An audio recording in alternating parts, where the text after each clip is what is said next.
Hello बच्चों, मैं प्रवीण दुबे हमेशा की तरह सरदाना इंस्टीट्यूट में एक बार फिर से आपका स्वागत करता हूं। देखिए बच्चों, अभी हमारी एक सीरीज चल रही है जैसा कि आप जानते हैं, जिसमें हम 2017 के जो कांस्टेबल के पेपर आए हुए थे उनका सॉल्यूशन कर रहे हैं और इसमें हम टोटल 8 पेपरों का सॉल्यूशन कर चुके हैं जैसा कि आपको पता है। तो हमारा 9वां पेपर चल रहा है जिसके हम 3 पार्ट कंप्लीट कर चुके हैं। आज हम इसका लास्ट पार्ट कंप्लीट करेंगे जिसमें हम 10 क्वेश्चनों का सॉल्यूशन करेंगे। तो चलिए आपको ज़्यादा समय ना लेते हुए शुरुआत करते हैं कि आज का 31वें नंबर का 31 नंबर का क्वेश्चन क्या है। तो देखिए, अगर हम बात करें क्वेश्चन नंबर 31 की, तो यहाँ पर दिया है यदि 2p - 5 = p + 7 हो तो p का मान क्या होगा। आपको p का मान बताना है क्या होगा। सिंपल एक इक्वेशन दी है, एक समीकरण आपको दी है, यहाँ से आपको p का मान ज्ञात करना है। तो पक्षांतरण की मदद से आप p का मान निकाल सकते हैं। देखिए कैसे करेंगे भाई। तो यहाँ पर लिखा है आपको 2p - 5 = में कितना दिया है, तो आप कहेंगे p प्लस कितना लिखा हुआ है 7। ठीक है, पक्षांतरण करेंगे तो 5 इस तरफ जाएगा और p इस तरफ आ जाएगा। 2p में से p जाएगा तो कितना बचा p, 5 इस तरफ जाएगा तो ऐड हो जाएगा तो कितना 12। तो p की वैल्यू कितनी हो गई भाई, 12 हो गई। किस ऑप्शन में दिया है, तो आप कहेंगे सर ऑप्शन बी में। तो ऑप्शन बी क्या हो गया, आपका 31 क्वेश्चन का आंसर हो गया। चलिए तो आगे बढ़ जाते हैं। सिंपल क्वेश्चन था, यहाँ पर दिया है कि x का धनात्मक मान ज्ञात करें, जिसके लिए दिया गया समीकरण x² - 9/5 + x² बराबर -5/9 संतुष्ट है। दो तरीके से आप क्वेश्चन कर सकते हैं। एक तो आप समीकरण को सॉल्व करके वहां से x का मान निकाल लें, और दूसरा आप वैल्यूज रख दें x की अपने समीकरण में, तो जो संतुष्ट कर देगा वो आपका आंसर हो जाएगा। तो चलिए पहले हम देखते हैं फर्स्ट मेथड कि हम कैसे डायरेक्ट समीकरण जो हमें दिया है उसकी सहायता से कैसे निकालेंगे। तो देखिए यहाँ पर लिखा है आपके पास x² - 9 अपॉन में लिखा हुआ है 5 + x²। ठीक है ना, और बराबर में दिया है तो आप कहेंगे सर -5/9 दिया हुआ है। तो जब समीकरण से सॉल्व करेंगे तो सीधा सीधा चलना है आपको, मल्टीप्लाई कर दीजिए तो ये हो जाएगा आपका 9x² - 81, और माइनस का 5 है तो माइनस का 25, और माइनस के 5 को मल्टीप्लाई x है तो माइनस का 5x²। अब पक्षांतरण करने की बारी जब आएगी तो 5x² इस तरफ आ जाएगा तो ये प्लस का हो जाएगा, तो ये हो जाएगा 14x²। 81 उस तरफ जाएगा तो देखिए माइनस का तो 25 है, प्लस का 81 हो जाएगा। तो आप कहेंगे 11 में से 5 जाएगा तो 6 बचा, और 3 जाएगा किस में से, 8 में से, तो आप कहेंगे सर 5 बचा। ठीक है, तो किसका प्लस का बचा, तो 14x² = कितना आ गया 56। 14 से आप काट देंगे, 14 चौको 56 होता है, यानी कि 14 4 जा 56। x² की वैल्यू कितनी आ जाएगी, तो आप कहेंगे √4, यानी कि x की वैल्यू कितनी हो गई 2। तो x की वैल्यू कितनी आ गई 2 आ गई। किस ऑप्शन में आपको दिया है, तो आप कहेंगे सर ऑप्शन बी। तो ऑप्शन बी क्या हो गया आपका आंसर। ये फर्स्ट तरीका हो गया इस क्वेश्चन को सॉल्व करने का, काफ़ी ईजी था। आपने देखा कि काफ़ी आसानी से आपने इस क्वेश्चन को कर लिया। सेकेंड प्रोसेस क्या हो सकती है, देखिए आपके पास जो ऑप्शन दिए हैं उनकी वैल्यू आप तुरंत रखते जाइए जो इक्वेशन है उसमें। जैसे आपके पास इक्वेशन क्या है, तो आप कहेंगे सर x² - 9/5 + x² - -5/9 है। यानी कि अगर आप x की वैल्यू निकालनी है तो ये सारे के सारे आपके किसके मान होंगे, x के मान होंगे। A B C D जो 4 ऑप्शन दिए हैं वो सभी किसके मान होंगे, x के मान होंगे। तो आप पहले 3 रख दीजिए इस ऑप्शन में, तो आप कहेंगे सर 3 का स्क्वायर -9 बटे में कितना 5 + 3 का स्क्वायर। आपको पता है 3 का स्क्वायर कितना 9 होता है, 9 - 9 0, 0 डिवाइड बाई समथिंग करेंगे तो ये रिजल्ट आपको 0 देगा, जबकि इक्वल में कितना आना चाहिए -5/9। तो ये ऑप्शन आपका कैंसिल। अब क्या करिए, तुरंत आप x की जगह पे 2 रखिए, तो 2 का स्क्वायर -9 अपॉन में कितना 5 + 2 का स्क्वायर। तो देखिए आपका ये हो जाएगा 4 - 9 हो जाएगा, और ये आपका हो जाएगा 5 + 4 हो जाएगा। अब 9 में से 4 जाएगा तो माइनस का 5 और बटे में कितना 9। देखिए यही आपको इक्वल में दिया था -5/9। तो 2 पे सेटिस्फाई हो गया, तो 2 आपका दोनों तरीके से आंसर तो ही आएगा। क्लियर होगी बात। तो इस प्रकार आपने 32 क्वेश्चन का भी आंसर निकाल लिया। ठीक, चलिए आगे बढ़ जाते हैं फिर। अब देखिए आप बिल्कुल बेसिक क्वेश्चन पूछे जाते हैं, कोई भी क्वेश्चन का लेवल कोई हार्ड नहीं है जिसमें आपको घबराना पड़े। आप बिल्कुल इत्मीनान से पेपर की तैयारी कीजिए और पेपर आपका यूँ आपके हाथ में होगा, आपकी जॉब आपके हाथ में होगी, ऑफर लेटर भी मिल जाएगा कुछ समय में। देखिए बात करते हैं यहाँ पर कि AB और CD 2 समांतर रेखाएं हैं। तो समानांतर रेखाएं क्या होती हैं, ऐसी रेखाएं जो एक दूसरे को कभी काटती नहीं है, यानी कि जो कहाँ तक जाती हैं, अगर हम बात करें तो अनंत तक जाती हैं, और अनंत तक भी इनके बीच की जो डिस्टेंस होती है, यानी कि जो दूरी होती है वो समान होती है। तो यहाँ पर आपको दिया है कि ए बी और सी डी। ए बी और सी डी कैसी हैं? दो समांतर रेखाएं हैं। जबकि जो कि इन्होंने बोला है कि पी क्यू क्रमशः ई और एफ पर काटती है। ए बी और सी डी को पी क्यू कहाँ काट रही है? तो अगर हम बात करें कि ये रेखा कौन सी है, तो आप कहेंगे सर ये पी क्यू रेखा है, जो कि इसको ई और एफ बिंदु पर काटती है। ये बिंदु ई है और ये बिंदु एफ है, जैसा कि आपको डायग्राम में दिया है। साथ में इन्होंने लिखा है कि ई एल, कॉमा लगा लेना यहाँ पर, ई एल कोण एफ ई बी। तो देखिए अगर हम इसको नाम देते हैं तो ये तो ए और बी रेखा थी, ठीक है, ये आपकी सी और ये डी रेखा थी। अब यहाँ पर कोण को मेंशन करना है आपको, तो उन्होंने बोला है कि कौन सा कोण? एफ ई बी, कोण एफ ई बी, मतलब एफ ई बी, ये वाला कोण। इस कोण का समद्विभाजक आपको दिया है, द्विभाजक आपको दिया है ई एल, तो ये ई एल हो गया। ये क्या हो गया? ई एल हो गया इसका समद्विभाजक। मतलब ये वाला इतना पार्ट और ये वाला पार्ट दोनों कैसे होंगे? आपस में बराबर होंगे। आप जानते हैं कोण समद्विभाजक क्या होता है? जो उसको दो इक्वल पार्ट में बांटता है। अब साथ ही आपको क्या दिया हुआ है? इन्होंने बोला यदि कोण एल ई बी, कोण एल ई बी कितना दिया? तो आप कहेंगे सर 25 डिग्री दिया। तो एल ई बी कहाँ है? तो आप कहेंगे एल ई बी, ये वाला एंगल आपको 25 दिया। तो आपको पता है ये भी कितना हो जाएगा? 25, क्योंकि समद्विभाजक है। तो इस पूरे कोण की अगर हम बात करें, यानी कि एफ ई बी कोण की बात करें, तो आप कहेंगे सर एफ ई बी जो है वो 50 डिग्री हो जाएगा। कितना हो गया? 50 डिग्री। अब आपको निकालना कौन सा कोण है? C F Q. आपको कोण सी एफ क्यू की वैल्यू जो है फाइंड करनी है। तो आ जाते हैं हम, सी एफ क्यू कहाँ है? तो सी एफ क्यू, ये वाला एंगल आपको बताना है कि कितना है। देखिए आपको बिल्कुल सिंपल तरीका, आपको पता है कि ये वाला कोण और ये वाला कोण एक ही ओर के अंतर कोण होते हैं और इनका योग कितना होता है? 180 होता है, ठीक है। तो हम कह सकते हैं कि कोण, आप कहेंगे कौन सा? तो एफ ई बी प्लस कोण, तो आप कहेंगे सर डी एफ ई, ये वाला कोण डी एफ ई यानी कि ये वाला कोण, और एफ ई बी यानी कि ये वाला कोण, इन दोनों का योग कितना होता है? तो आप कहेंगे सर 180 होता है। अब ये एफ ई बी आपको कितना दिया? 50, तो यहाँ पर 50 रख दीजिए। तो इससे आपको कोण जो डी एफ ई है, डी एफ ई मतलब ये वाला कोण डी एफ ई, ये आपको मिल जाएगा, ठीक है। ये कितना आ जाएगा? तो आप कहेंगे सर 180 में से 50 माइनस कर दीजिए, तो कोण डी एफ ई कितना आ गया? तो आप कहेंगे सर 130, 130 आ गया, यानी कि ये वाला एंगल आपने कितना निकाल लिया? तो आप कहेंगे सर 130। अब देखिए जब दो रेखाएं एक दूसरे को इस तरीके से प्रतिच्छेद करती हैं एक बिंदु पर, तो इनके ये जो कोण होते हैं ये शीर्षाभिमुख कोण कहलाते हैं और ये आपस में बराबर होते हैं। शीर्षाभिमुख कोण कैसे होते हैं? आपस में बराबर होते हैं। तो हम कहेंगे कि अगर ये वाला कोण 130 है तो ये वाला कोण भी कितना होगा? 130 होगा। ये दोनों कोण आपस में बराबर होते हैं, शीर्षाभिमुख कोण कहलाते हैं। तो यहाँ से हमारा आंसर कितना निकला? क्या पूछा गया था आपसे? C F Q. तो हम कहेंगे कि एंगल सी एफ क्यू बराबर भी कितना होगा? 130 होगा, ठीक है, क्योंकि ये किसके बराबर है? कोण डी एफ ई के बराबर है, क्योंकि ये कैसे हैं? शीर्षाभिमुख कोण है। ये कैसे हैं? शीर्षाभिमुख कोण इनको बोलते हैं, ये शीर्षाभिमुख कोण कहलाते हैं। तो ये आपस में कैसे होते हैं? बराबर होते हैं। तो आपका आंसर कितना निकल कर आ गया? 130। किस ऑप्शन में दिया है भाई? बी ऑप्शन में दिया है। तो क्वेश्चन नंबर जो आपका 33 था उसका आंसर कितना निकल आया? 130 निकल आया।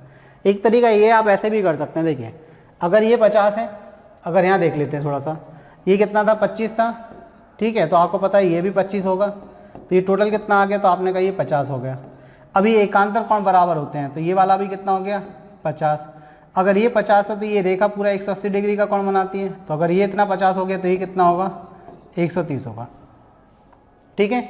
आपको सारी बातें पेपर में इतना मेंशन करके नहीं दिखाना है किसी को, समझने के लिए चीज़ें थी, बाकी आपको समझ में आ गई तो डायरेक्ट आप डायग्राम से सॉल्व कर लेंगे, ठीक है। चलिए आगे बढ़ जाते बेटा। अगला क्वेश्चन है क्वेश्चन नंबर 34। तो क्वेश्चन नंबर 34 देखते हैं कि ABC एक त्रिभुज है जो केंद्र O के वृत्त में उत्कीर्ण है। ABC क्या है? एक त्रिभुज है जो कि एक वृत्त के अंदर बना हुआ है। चलिए बना लिया हमने, ये बना लिया हमने ABC। ABC क्या है? एक त्रिभुज है, तो ये A, B और C इसके शीर्ष हो गए। एक त्रिभुज है जिसका जो क्या है? एक वृत्त के अंदर बना हुआ है जिसका केंद्र O है। चलिए तो इस वृत्त का केंद्र और मेंशन कर लेते हैं कि वृत्त का केंद्र ये हो गया यहाँ पर O। ये वृत्त का केंद्र O है और यदि कोण OAB आपको कितना दिया है? 30 डिग्री। अब हम बात करें ओ ए बी की, तो आप देखना भाई ओ ए बी कहाँ बनेगा, ओ ए बी यानी कि ओ ए बी अगर हम बात करें तो इस तरफ जा रहा है ये, तो आप कहेंगे बिल्कुल सर ओ ए बी क्या बन जाएगा, तो देख लीजिए आप ओ ए बी की अगर हम बात करें क्या बात है, चलिए ओवरराइट क्यों, चलिए देख लीजिए भाई, ये अगर हम बात करें ये ओ था, ठीक है, तो अगर हम बात कर लेते हैं ओ ए बी की, ओ ए बी यानी कि ये वाला कोण आपको कितना दिया है, 30 डिग्री दिया है। अब हम बात करते हैं दूसरे कोण की जो आपको दिया हुआ है ओ सी बी, ओ सी बी यानी कि ये इसको अगर आप मिला दें तो ये ओ सी बी, ये कितना दिया है, तो आप कहेंगे सर 40 डिग्री दिया है। दो कोण आपको दिए गए हैं, आपसे पूछा गया है ए बी सी, तो ए बी सी यानी कि ये वाला कोण आपको बताना है कि कितना है, ठीक है, ये वाला कोण आपको बताना है कितना है। अगर आप देखिए ओ को जो वृत्त का केंद्र है उसको आप बी से मिला दें, तो ये आप बताइए कि ओ ए बराबर ओ बी बराबर ओ सी क्या है ये सभी, तो आप कहेंगे वृत्त की त्रिज्या, ये क्या है, वृत्त की त्रिज्या। और अगर ये वृत्त की त्रिज्या है तो ये सभी कैसे होंगे, आपस में बराबर होंगे, ओ ए ओ बी और ओ सी, क्योंकि ओ क्या था, वृत्त का केंद्र है, केंद्र से परिधि तक की दूरी क्या कहलाती है, उसकी त्रिज्या कहलाती है। अब ये शीर्ष कहाँ पर है, वृत्त के परिधि पर स्थित है, ये ध्यान रखना थोड़ा सा, है ना, डायग्राम में थोड़ा नीचे हो गया, वो कहाँ है, परिधि पर स्थित है। तो ओ ए ओ बी और ओ सी क्या हुई, वृत्त की त्रिज्या हुई, तो ये तो सब बराबर होते हैं, तो आप कहेंगे ये और ये तीनों बराबर हो गए। अब अगर ये तीनों आपस में बराबर हो गए बेटा, तो बताइए अगर त्रिभुज ओ बी सी में हम बात करें, किसमें, तो आप कहेंगे त्रिभुज ओ बी सी में अगर हम बात करें तो ओ बी बराबर क्या है, ओ सी है, तो कोण अगर हम बात करें किसकी, ओ बी सी की, वो किसके बराबर होगा, तो आप कहेंगे कोण ओ सी बी के बराबर होगा। तो आपको पता है ओ सी बी कितना है, ओ सी बी आपका 40 है, तो अब ये 40 है तो ये भी कितना हो गया, इतना पोर्शन 40 हो गया, ये इतना कोण कितना हो गया, तो आप कहेंगे सर 40 हो गया, ठीक। अब हम बात करें अगर त्रिभुज किसमें, ओ ए बी में, त्रिभुज ओ ए बी में, ये हमने ओ सी बी में बात की थी, अब हम त्रिभुज ओ ए बी में बात करते हैं, तो देखिए ये भी त्रिज्या है और ये भी त्रिज्या है, दोनों बराबर हैं, तो आप कहेंगे यहाँ पर कि ओ ए जो रेखा है त्रिज्या है वो ओ बी के बराबर है, तो जब ओ ए ओ बी के बराबर है तो कोण ओ ए सी बराबर किसके होगा, तो आप कहेंगे कोण ओ बी ए के बराबर होगा। ओ ए सी, ओ ए बी लिखना था तो ओ ए बी कर लीजिए बेटा, इसको ओ ए बी की बात हो रही है यहाँ पर, ओ ए बी, देखिए ये वाली रेखा और ये वाली रेखा बराबर है, तो बराबर भुजाओं के कोण भी विपरीत कोण कैसे होते हैं, आपस में बराबर होते हैं, समद्विबाहु त्रिभुज बन रहा है एक प्रकार से, और आप जानते हैं कि समद्विबाहु त्रिभुज में बराबर भुजाओं के सामने के कोण कैसे होते हैं, बराबर होते हैं। तो देखिए यहाँ पर क्या हो गया, ओ ए बी और ओ बी ए ये आपस में कैसे बराबर, और इनका मान कितना, तो आप कहेंगे सर 30, कितना हो गया, 30 डिग्री। तो आपने देखा कि ये वाला कोण भी कितना निकल कर आ गया, 30। तो अब आप बताइए कि अगर हम बात करें कि किस कोण को पूछा गया था, ए बी सी को, तो कोण ए बी सी किसके बराबर है, तो आप कहेंगे सर कोण ए ओ बी ए, कोण ओ बी ए प्लस कोण ओ बी सी के योग के बराबर है ए बी सी। ये पूरे ए बी सी की अगर हम बात करें तो ये पूरा ए बी सी किसके बराबर है, इन दोनों कोणों के योग के बराबर है। तो अब आप देखिए अभी आपने निकाला कोण ओ सी बी निकाला कितना, तो आप कहेंगे सर 40, तो यहाँ पर 40 आ गया ओ सी बी। और आपने अभी क्या निकाला, ओ बी ए निकाला, ओ बी ए कितना 30, तो ये भी कितना हो गया 30, तो टोटल कितना हो गया 70, कितना हो गया 70। तो आपका आंसर कितना आ गया 70 डिग्री। अब एग्जाम में आपको डायरेक्ट करना है चीज़ें, तो आपको समझ में आ रही है कि डायरेक्ट डायग्राम बनाना है, ये 40 ये 40 ये 30 और ये 30, तो टोटल 70 आंसर दे देंगे। किस ऑप्शन में दिया है, तो ऑप्शन सी में। तो ऑप्शन सी क्या हो गया, आपका आंसर हो गया। बिल्कुल बेसिक इजी लेवल के क्वेश्चन है, कोई भी हार्ड नहीं है, तो बिल्कुल भी आपको घबराने की जरूरत नहीं है। बस तैयारी को अपनी कंटिन्यू रखिए, निरंतर रूप से तैयारी करिए। लास्ट जो वीडियोज़ पेपर को सॉल्यूशन हो चुके हैं उनको ज़रूर देखें, काफ़ी हेल्पफुल रहेंगे आपको, आपकी जो आगामी एग्जाम है उसको काफ़ी मदद करेंगे। प्रीवियस ईयर के जो पेपर हैं जितने भी सॉल्यूशन हुए तो ज़रूर देखें उनको। चलिए आगे बढ़ जाते हैं भाई अगले क्वेश्चन की तरफ। क्वेश्चन नंबर है 35। एक समांतर चतुर्भुज ABCD में कोण ए और कोण बी के द्विभाजक ओ पर मिलते हैं। यदि कोण AOB की माप आपको बतानी कितनी है। देखिए सबसे पहले तो हम बात करें कि समांतर चतुर्भुज की, तो आप जानते हैं समांतर चतुर्भुज एक ऐसा चतुर्भुज होता है जिसकी विपरीत भुजाएं बराबर तथा समांतर होती हैं, जिसकी विपरीत भुजाएं बराबर तथा समांतर होती हैं। मतलब ये वाली भुजा बराबर होगी इसके और ये वाली भुजा बराबर होगी इसके। साथ ही इसके विपरीत कोण भी कैसे होते हैं, बराबर होते हैं। मतलब अगर हम बोलें तो कोण A बराबर किसके होगा, कोण C के, और कोण जो B है बराबर किसके होगा, कोण D के। विपरीत कोण यहाँ पर बराबर होते हैं, ठीक है। लेकिन अब यहाँ पर बात कर रहे हैं, ये बोल रहे हैं कि भाई हमारे पास एक समांतर चतुर्भुज है ABCD। इस समांतर चतुर्भुज में कोण A और कोण B के जो द्विभाजक हैं, मतलब कोण A को बराबर दो भागों में बांटने वाली एक रेखा और कोण B को बराबर दो भागों में बांटने वाली जो रेखा है वो एक दूसरे को कहाँ पर काटते हैं, O बिंदु पर काटते हैं। मतलब अगर हमने ये वाला कोण मेंशन किया है यहाँ पर, तो ये एक रेखा जाएगी यहाँ से और इसी प्रकार एक रेखा यहाँ से, तो ये कहाँ मिलती है, O पर मिलती है। और ये वाला कोण इतना, ये बराबर है इसके, और अगर हम बात करें ये वाले कोण की तो ये इतना बराबर है किसके, इस वाले कोण के, ठीक है। ये इनका कहना है कि हमने जो OB रेखा बनाई और जो OA रेखा बनाई वो दोनों कहाँ पे मिल रही है, बिंदु O पर। लेकिन जो OA रेखा है और जो BO रेखा है वो द्विभाजक है कोण A और कोण B के। तो कोण A और B के द्विभाजक हैं। तो चलिए आप कैसे करेंगे इस क्वेश्चन को सॉल्व, तो देख लेते हैं अपन। देखिए सबसे पहली चीज आपको यहाँ पर मानना पड़ेगा थोड़ी देर के लिए। तो देखिए मानते हैं, हमने मान लिया कि पूरा जो कोण A और कोण C बराबर है वो 2x के बराबर है और कोण B और कोण D बराबर किसके, 2y के। तो यानी कि ये पूरा कोण हमने कितना माना, 2x। तो ये आधा आधा हो गया यानी कि x हो गया। इसको हमने 2y माना तो ये y और ये भी y हो गया, ठीक है। अब आपको कोण निकालना कौन सा है यहाँ पर, तो कोण निकालना है AOB। ये वाला कोण आपको बताना है, ये वाला कोण AOB, यही कोण आपसे पूछा गया है कि ये कोण कितना है। तो सबसे पहली चीज तो आपको पता है कि समांतर चतुर्भुज में आसन्न कोणों का योग 180 होता है। यानी कि हम जानते हैं समांतर चतुर्भुज में समांतर चतुर्भुज में आसन्न कोणों का योग, आसन्न कोण भी होते हैं, संलग्न कोण भी होते हैं, आसन्न कोणों का योग कितना होता है, तो आप कहेंगे सर 180 डिग्री के बराबर होता है। यानी कि हम कह सकते हैं कि कोण A प्लस कोण B बराबर कितना, 180 डिग्री। तो अब देखिए कोण A आपने कितना माना था, 2x, कोण B कितना माना आपने, 2y लिखना है यहाँ पर। तो कोण B कितना माना आपने, तो आप कहेंगे सर 2y माना, तो ये हो गया 2y बराबर में कितना, 180। यहाँ से अगर आप 2 कॉमन ले लेते हैं तो x प्लस वाई बराबर कितना, तो आप कहेंगे सर 180। तो अब आप बताइए यहाँ से x प्लस वाई की वैल्यू क्या आ जाएगी, तो आप कहेंगे सर x प्लस वाई आपका आ गया 180 को 2 से भाग दे दिया यानी कि 90 डिग्री। अब आप थोड़ा सा त्रिभुज ABO देखें।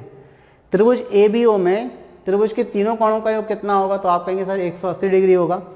तो अगर हम बात करें कि त्रिभुज ABO में तो कोण आप कौन सा बोलेंगे, कोण OAB प्लस कोण OBA प्लस कोण AOB, इन तीनों कोणों का योग कितना होगा, 180 डिग्री होगा। कोण OAB यानी कि OAB इतना, कोण OBA यानी कि इतना, और कोण AOB इन तीनों का योग कितना होगा, तो आप कहेंगे सर 180 डिग्री होगा। अब आप जरा देखिए कि कोण OAB कितना है, तो आपको पता है x है, तो यहाँ पर x रख दीजिए। कोण OBA कितना है, तो आप कहेंगे y है, प्लस कोण AOB तो आपको निकालना ही है, तो ये कितना हो गया 180। अभी आप निकल कर आए हैं कि x प्लस वाई कितना है, 90 के बराबर है। तो यहाँ पर आपको क्या रख देना है, 90, तो प्लस कोण AOB बराबर 180 हो जाएगा।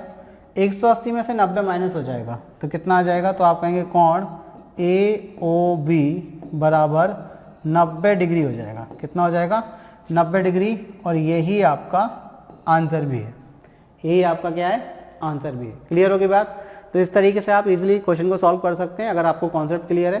तो बात समझनी है कि सबसे पहली चीज़ क्या है कि विपरीत कोण कैसे होते हैं समांतर चतुर्भुज में, बराबर होते हैं। साथ ही हमने जाना कि विपरीत भुजाएं यानी कि ए बी बराबर किसके हो जाएगा, तो आप कहेंगे डी सी के, और ए बी समांतर भी किसके होता है, डी सी के। ये चीज़ आपको समांतर चतुर्भुज की परिभाषा है ये। दूसरी अगर हम बात करें कि ए डी बराबर किसके होता है, तो आप कहेंगे सर बी सी के, और साथ ही ए डी समांतर किसके हो जाएगा, बी सी के। ठीक है ना। तो इस प्रकार इस चीज़ को आपको याद रखना है कि समांतर चतुर्भुज क्या है, उसके विपरीत कोण भी कैसे होते हैं, बराबर। उसके संलग्न या आसन कोणों का योग कितना होता है, तो आप कहेंगे सर 180 डिग्री के बराबर होता है। ठीक है, चलिए आगे बढ़ जाते हैं अगले क्वेश्चन की तरफ। Question number 36। चलिए तो देख लेते हैं भाई क्वेश्चन नंबर 36 क्या कह रहा है। बोला एक पानी की टंकी 3 मीटर लंबी, 2 मीटर चौड़ी और 1 मीटर गहरी है। यह कितने लीटर पानी को रख सकती है। तो देखिए पानी रखेगा कहाँ, किसी भी टंकी में पानी उसके आयतन में रखेगा, यानी कि उसकी जो धारिता है, तो धारिता को ही हम यहाँ क्या बोलते हैं, आयतन। उसको कैपेसिटी के नाम से भी हम जानते हैं। अब चूंकि ये पानी की जो टंकी है 3 मीटर लंबी, 2 मीटर चौड़ी और 1 मीटर क्या है, गहरी है, तो मतलब ये क्या है, एक घनाभ है। यानी कि घनाभाकार क्या है, टंकी है, घनाभ के आकार की एक टंकी है। तो चलिए हम एक टंकी पहले बना लेते हैं। हमने ये टंकी बना ली, ये घनाभ के आकार की है। ठीक, चलिए तो हमने घनाभ के आकार की एक टंकी बना ली। अगर हम बात करें इसकी लंबाई, चौड़ाई, ऊंचाई की, तो कितनी कितनी दी है। देखिए लंबाई की बात करें तो लंबाई आपको दी है 3 मीटर लंबी है। ठीक है, 2 मीटर चौड़ी है, तो चौड़ाई ये कहलाती है। तो चौड़ाई कितनी है, 2 मीटर चौड़ी है, ये लंबाई हो गई आपकी। ठीक है, टंकी की लंबाई 3 मीटर लंबी, 2 मीटर चौड़ी। और अगर हम ऊंचाई की बात करें तो ऊंचाई कितनी है, तो आप करेंगे 1 मीटर गहरी है, मतलब वही उसकी ऊंचाई है। तो सबसे पहले हम एक घनाकार जो टंकी है, टंकी का आयतन निकालेंगे कि उसमें कितना आयतन है उसका। ठीक है, फिर हम उसको बाद में लीटर में कन्वर्ट करेंगे। तो आयतन किस में आएगा, घन मीटर में, क्योंकि यहाँ पर यूनिट कैसी है, मीटर में दी है। तो टंकी घनाभ के आकार की है, तो हम सबसे पहले क्या करेंगे, टंकी का आयतन निकालेंगे। टंकी का आयतन, क्योंकि पानी हमेशा आयतन में भरा जाएगा। तो टंकी कैसी है, टंकी का आयतन होगा LBH, क्योंकि ये घनाभ के आकार की है। और घनाभ का आयतन क्या होता है, लंबाई गुणा चौड़ाई गुणा ऊंचाई। तो अगर हम L की बात करें कितना है, तो आप कहेंगे 3, B की बात करें तो कितना है, तो आप कहेंगे 2, H की बात करें तो कितना है, 1। तो ये आ गया 3 दूनी 6 घन मीटर। आयतन हमेशा किस में आता है, घन मीटर में। अब लेकिन आंसर तो आपको बोलना है कि कितना लीटर पानी आ सकता है। तो यहाँ पर आपको एक चीज़ याद रखना है कि 1 घन मीटर बराबर 1000 लीटर होता है। 1000 लीटर होता है, मतलब 1 घन मीटर आयतन में 1000 लीटर पानी आ सकता है। तो अब बताइए 6 घन मीटर है, तो इसको लीटर में कन्वर्ट करना है, तो किससे मल्टीप्लाई कर देंगे, 1000 से। तो 1000 से जैसे आप मल्टीप्लाई करेंगे तो ये आ जाएगा कितना, 6000 लीटर। तो इसमें कितना पानी आ सकता है, 6000 लीटर पानी आ सकता है। किस ऑप्शन में दिया आपको 6000 लीटर, तो आप कहेंगे सर ऑप्शन सी। तो ऑप्शन सी क्या हो गया, आपका आंसर हो गया। बस याद क्या रखना है आपको, एक ही चीज़ याद रखनी है इस क्वेश्चन में कि 1 घन मीटर बराबर कितना है, 1000 लीटर। साथ ही साथ वो एक चीज़ और क्या याद रखनी है कि जब टंकी में आप पानी भर रहे हैं तो टंकी के आयतन में पानी जाएगा। और टंकी कैसी है, घनाभ के आकार की है, क्योंकि इसमें लंबाई चौड़ाई और ऊंचाई है। तो अगर ये घनाभ की आकार की है तो टंकी का जो आयतन होगा उसमें पानी जाएगा। तो टंकी का आयतन यानी कि घनाभ का आयतन, घनाभ का आयतन निकाल लिया तो कितना आ गया, 6 घन मीटर। और हमें पता है कि 1 घन मीटर में 1000 लीटर होते हैं, तो 6 घन मीटर में 6000 लीटर पानी आ जाएगा। ठीक है, चलिए आगे बढ़ जाते हैं क्वेश्चन नंबर 37 की तरफ, 37 की तरफ। क्वेश्चन नंबर 37 कह रहा है यदि x माइनस वाई बराबर 4 और x इंटू वाई बराबर 21 हो तो x square plus Y square का मान आपको ज्ञात करना है। तो देखिए कैसे ज्ञात कर सकते हैं, एक तो आप फॉर्मूले की मदद से कर सकते हैं। तो पहले हम फर्स्ट मेथड देखेंगे, इस फॉर्मूले की मदद से कैसे करेंगे। ठीक है, तो फर्स्ट मेथड हम समझ लेते हैं भाई क्या रहेगा। तो फॉर्मूले के मेथड तरीके से कर लेते हैं। जो जो चीज़ें दी हैं हमें वो वाले फॉर्मूले का इस्तेमाल करना है जो पूछा गया है उसके लिए। ठीक है, तो सबसे पहले बात करते हैं कि हमें X square plus Y square निकालना है। तो क्या फॉर्मूला बना है इसके लिए, तो आप कहेंगे सर एक्स माइनस वाई का होल स्क्वायर बना दीजिए, क्योंकि आपके पास एक्स माइनस वाई भी गिवन है। अब एक्स माइनस वाई का होल स्क्वायर क्या होता है, तो आप कहेंगे X square plus Y square minus 2xy होता है। अगर माइनस 2xy होता है तो इसमें प्लस 2xy अगर आप कर देंगे तो बताइए X square plus Y square बनेगा कि नहीं, क्योंकि आपको पता है a प्लस बी का होल स्क्वायर क्या होता है और a माइनस बी का। तो आप जानते हैं a माइनस बी का होल स्क्वायर क्या होता है, तो आप कहेंगे sir a square plus B square plus 2ab होता है।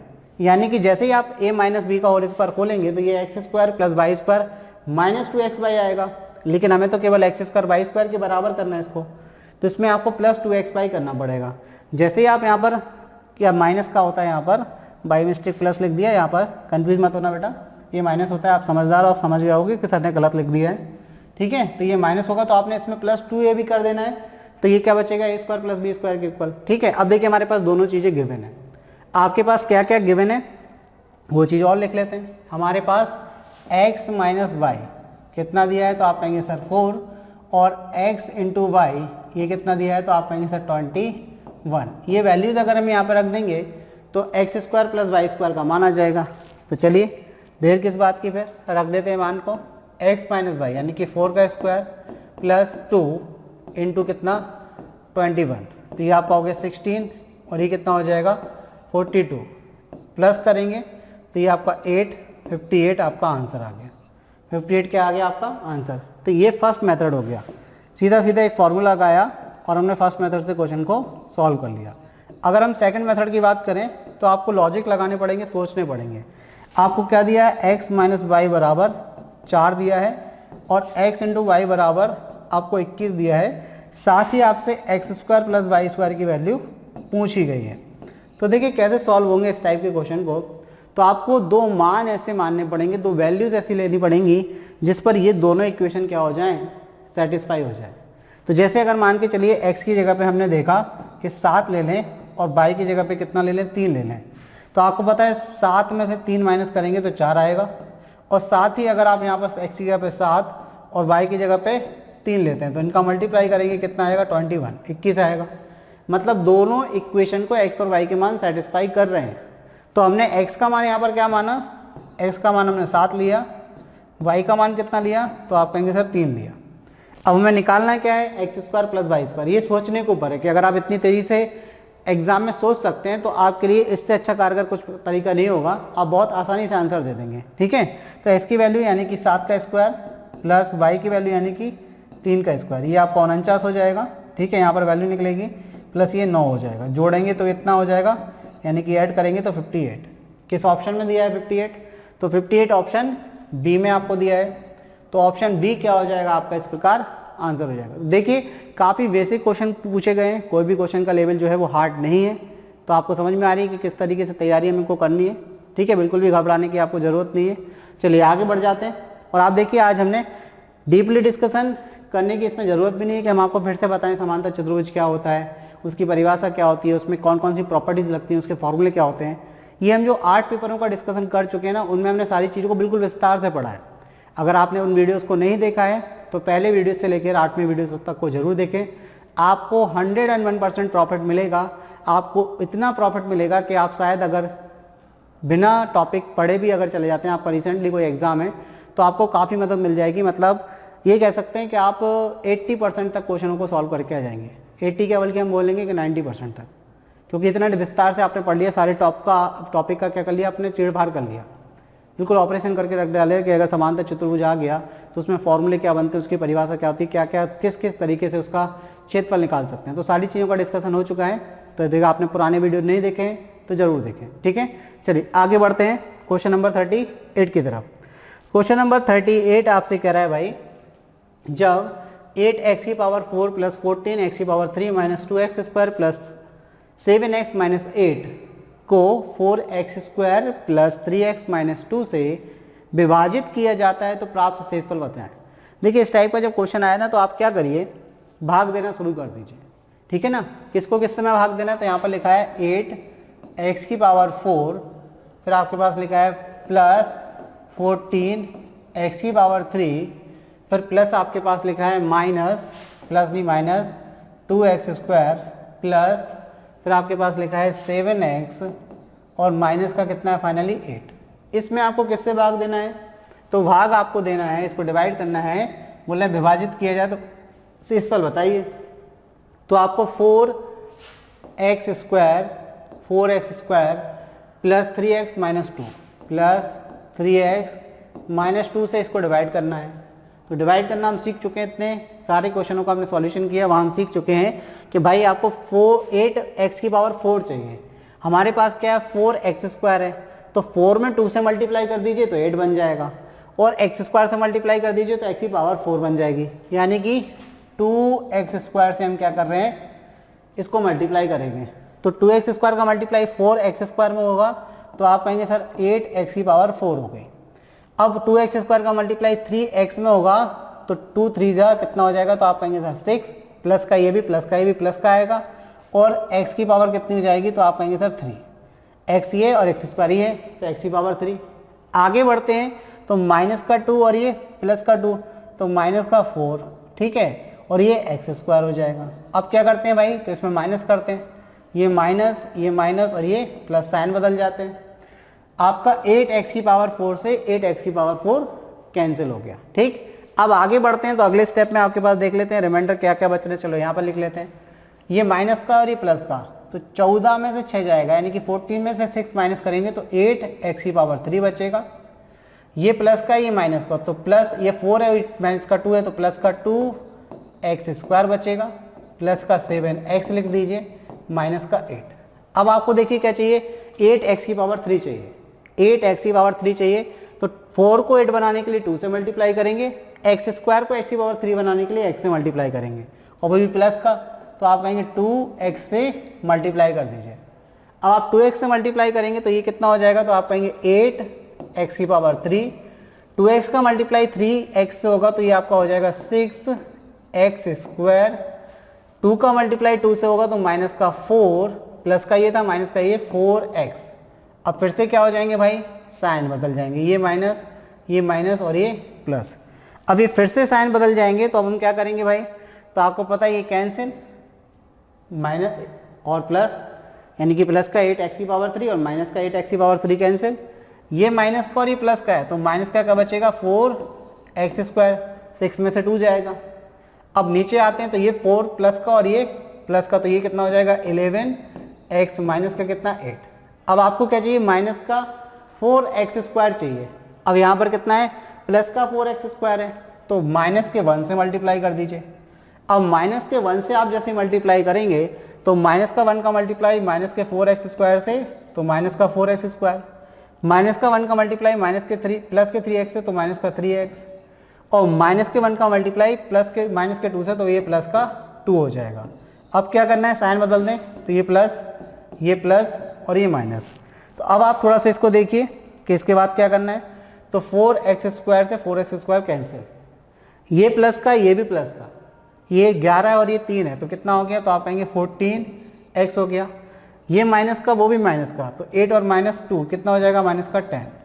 तो ये आपका रिमाइंडर आ गया, यानी कि 14x माइनस 10। तो ये आपका क्या बचा, शेष फल बचा।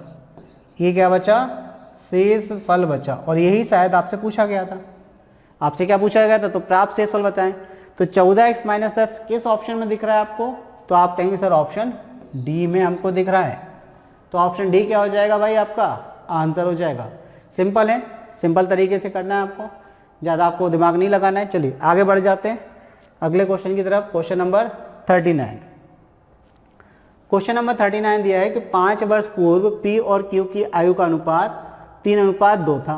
तो चलिए बात कर लेते हैं कि P और Q की जो आयु का अनुपात है कब, 5 वर्ष पहले, वो कितना था, 3:2 था। कब था, तो 5 वर्ष पहले। तो हमने लिख लिया कि 5 वर्ष पहले कितना था, 3:2 था। मतलब 5 साल पहले यदि P 3 यूनिट का था तो Q 2 यूनिट का था। 5 वर्ष बाद P और Q की आयु का अनुपात 6:5 होगा। 5 वर्ष बाद कितना होगा, 6:5 होगा। ये कब का है, तो आप कहेंगे सर ये तो 5 वर्ष पूर्व का था और ये 5 वर्ष बाद का होगा। तो 5 वर्ष बाद की बात करें अगर, तो ये अनुपात हो जाता है 6:5। ठीक है, तो उन्होंने बोला है कि P और Q की वर्तमान आयु का अनुपात ज्ञात कीजिए। तो अगर हम पहले उनकी वर्तमान आयु निकाल लेंगे तब हमें अनुपात ज्ञात हो पाएगा। तो सबसे पहली चीज़ आपको क्या रखनी है, जैसे याद रखनी है, आपको पढ़ चुके हैं कि 2 व्यक्तियों की आयु के बीच में अंतर समान होता है सदैव। तो आपको ये चीज़ याद रखनी है कि दो व्यक्तियों की आयु, दो व्यक्तियों की आयु का अंतर सदैव समान होता है, सदैव समान होता है। दो व्यक्तियों की आयु का अंतर सदैव समान होता है। सेकंड आपको बात बताएं तो आप देखिए यहाँ पर दूसरी चीज आपको समझने लायक है क्या, कि जैसे हम बोलें कि वर्तमान में एक व्यक्ति है एक्स, उसकी आयु वर्तमान में 20 साल है। अगर हम बोलें कि 3 साल पहले कितने का था वो, 3 साल माइनस कर दीजिए तो आप कहेंगे सर 17 साल का था, ठीक है। और 3 साल बाद कितने का था वो, तो अगर 3 साल बाद की पूछें तो आप कहेंगे सर 23 साल का था। देखिए 17 और 23 में कितने का अंतर, तो आप कहेंगे सर 6 साल का अंतर। तो हम ये कह सकते हैं कि अगर 3 साल पहले और 3 साल बाद की जो आयु दी रहती है, तो अगर जो 3 साल का अंतर और जो बढ़कर आ रही है, मतलब 3 साल बाद और 3 साल पहले, उनको अगर जोड़ें तो 6 साल का ही अंतर निकलता है ना यहाँ पर। तो हम यहाँ ये कह सकते हैं कि जो 5 वर्ष पहले की आयु का जो अनुपात है और 5 वर्ष बाद की आयु का जो अनुपात है, इनमें कितने का अंतर होगा, 10 साल का अंतर होगा। देखिए यहाँ पर 3 साल पहले और 3 साल बाद कितने का अंतर आ रहा है दोनों में, तो आप कहेंगे 6 साल, 3 और 3 जुड़ रहे हैं।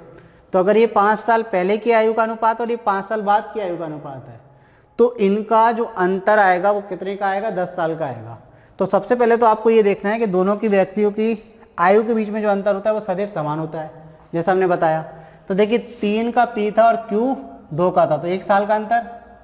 ये 5 साल बाद 6 का हो गया और ये 5 का, तो 1 साल का अंतर, मतलब 1 यूनिट का अंतर। तो अंतर समान है, तो हमें अंतर समान नहीं करना, पहली चीज। अब देखिए क्यू 5 साल पहले 2 का था और 5 साल बाद कितने का हो गया, 5 का।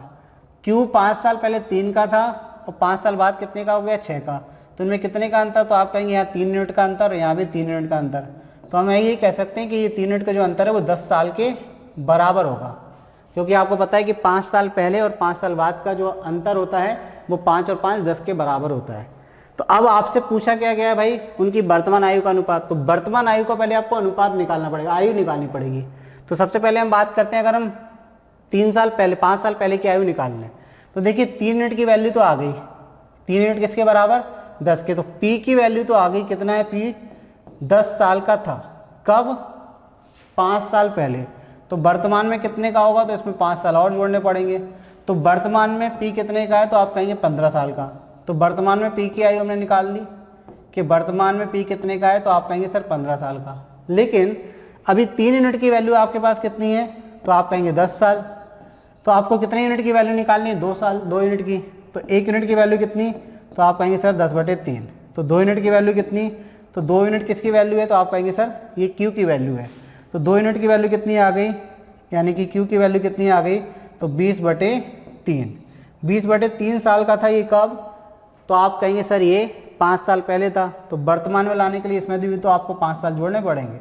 5 साल जोड़ेंगे तो 5 × 15, 15 और 20 कितना हो जाएगा, तो आप कहेंगे 35।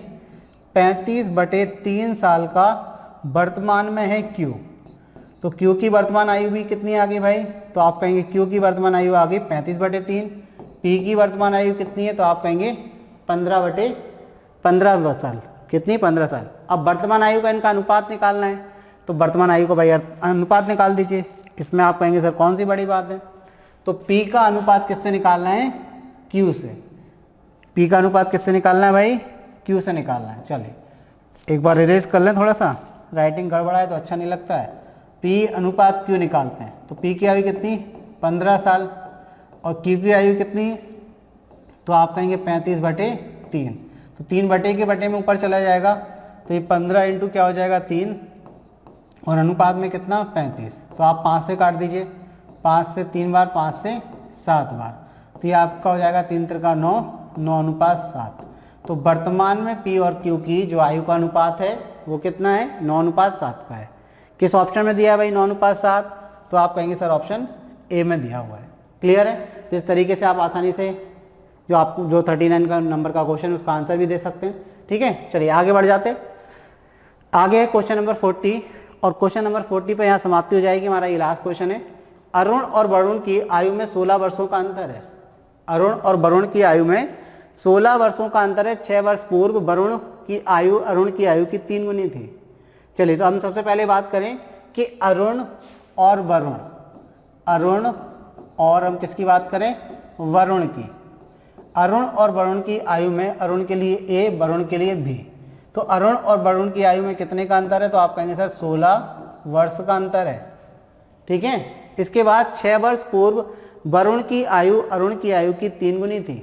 तो अगर वरुण की आयु अरुण की आयु से 3 गुनी थी, इसका मतलब क्या है? वरुण बड़ा है, अरुण छोटा है। तो यहाँ पर a माइनस बी नहीं करना है, आपको b माइनस ए करना है। अगले स्टेटमेंट से ये बात हमें समझ में आ रही है। तो अब आप यहाँ पर क्या करेंगे? b माइनस ए करेंगे, क्योंकि वरुण अरुण से बड़ा है। अब इन्होंने बात की है 6 वर्ष पूर्व की। इन्होंने क्या बात की है? 6 वर्ष पूर्व। इन्होंने बोला है कि 6 वर्ष पूर्व जो वरुण की आयु है वो अरुण की आयु की 3 गुनी थी। मतलब वरुण की आयु और जो अरुण की आयु का अनुपात है वो 1 अनुपात यानी कि 3:1 का अनुपात है, क्योंकि वरुण की आयु अरुण की आयु की 3 गुनी थी। तो अगर अरुण 1 यूनिट का है तो वरुण कितने का रहेगा? 3 यूनिट का। अब आपको पता है कि दो व्यक्तियों की आयु के बीच में अंतर सदैव समान रहता है, चाहे वो 16 वर्ष बाद बात करें, चाहे वो 6 वर्ष बाद बात करें, चाहे 10 साल बाद की बात करें, चाहे 2 साल पहले की बात करें, सभी समय में दो व्यक्तियों की आयु के बीच में अंतर समान रहता है। अब इन्होंने बोला कि अरुण और वरुण की आयु में 16 वर्ष का अंतर है, और ये बात हमें दूसरे स्टेटमेंट से समझ में आई कि वरुण क्या अरुण से बड़ा है। ये चीज़ क्लियर हो गई। तो इनके बीच में अंतर कितने का है? 2 यूनिट का। तो आप कहेंगे 2 यूनिट की वैल्यू किसके बराबर? 16 साल के बराबर। 1 यूनिट की वैल्यू किसके बराबर? तो आप कहेंगे 8 साल के बराबर। अभी आगे क्वेश्चन और रीड करें। उनकी वर्तमान आयु ज्ञात करें। उनकी वर्तमान आयु आपको निकालनी है। तो अगर आप इनकी 6 साल पहले की आयु निकाल लें दोनों की, तो वर्तमान निकालने में क्या है? 6 साल जोड़ दीजिए। तो अगर हम वरुण की आयु की बात करें कि वरुण वर्तमान में कितने का है, तो 1 यूनिट की वैल्यू तो कितनी आ गई? 8। तो 3 यूनिट की वैल्यू कितनी? तो आप 3 इंटू क्या कर दीजिए? 8 कर दीजिए, तो 24 साल। तो जो वरुण है वो वर्तमान में कितने का है? अभी नहीं, ये 6 साल पहले कितने का है? 24 साल का है। तो वर्तमान अभी निकालते हैं। अरुण की अगर हम बात करें तो अरुण की तो 1 ही यूनिट है, 1 यूनिट की वैल्यू कितनी? 8 साल। तो यानी कि 6 साल पहले अरुण 8 साल का था, जबकि वरुण 24 साल का था। अभी बोल रहे हैं कि उनकी वर्तमान आयु का अनुपात ज्ञात करें। वर्तमान आयु का अनुपात नहीं बताना है, सॉरी, आपको बताना है उनकी वर्तमान आयु कितनी है। तो भाई वरुण की वर्तमान कितनी होगी और अरुण की कितनी होगी? तो 8 में प्लस क्या कर दीजिए? 6, तो ये 14 साल का है। ठीक है। और वरुण कितने का है अगर हम बात करें तो 24 में कितना प्लस कर दीजिए? 6, तो ये 30 साल का है। तो 14 और 30 किस ऑप्शन में दिया है आपको? तो 14 और 30 ऑप्शन बी में दिया हुआ है। तो इस प्रकार हमारा जो लास्ट क्वेश्चन था पेपर नंबर 9 का, उसका सॉल्यूशन आपका हो गया है, उसका आंसर बी आया, यानी कि 14 और 30 आपका आंसर आ गया। क्लियर है?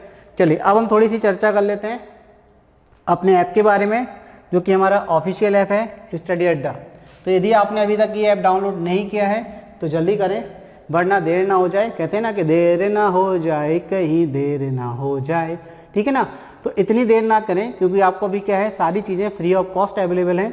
यानी कि आप यहाँ पर वीडियो लेक्चर्स, साथ में आप जो भी प्रीवियस ईयर के पेपर का सॉल्यूशन देखना चाहते हैं वो आपको वीडियो लेक्चर के रूप में भी मिल जाएगा। साथ ही साथ उनका आपको PDF भी अवेलेबल है, वो भी फ्री ऑफ कॉस्ट। तो आप देर ना करें, जल्द से जल्द इस ऐप को डाउनलोड करें और इस ऐप का फ़ायदा उठाएं। अगर आप कॉम्पिटिटिव एग्जाम की तैयारी कर रहे हैं तो भी आपके लिए बहुत ज़्यादा फ़ायदेमंद है, और यदि आप किसी एकेडमिक एग्ज़ाम की तैयारी कर रहे हैं तो भी ये आपके लिए बहुत फ़ायदेमंद रहेगा। ठीक है ना? तो चलिए इन्हीं वाक्यों के साथ में, यानी कि हमारे ऐप को डाउनलोड करें आप ज़रूर। इस कक्षा को, आज की क्लास को हम क्या देते हैं? विराम देते हैं। मिलते हैं नेक्स्ट क्लास में। तब तक के लिए गुड नाइट, धन्यवाद।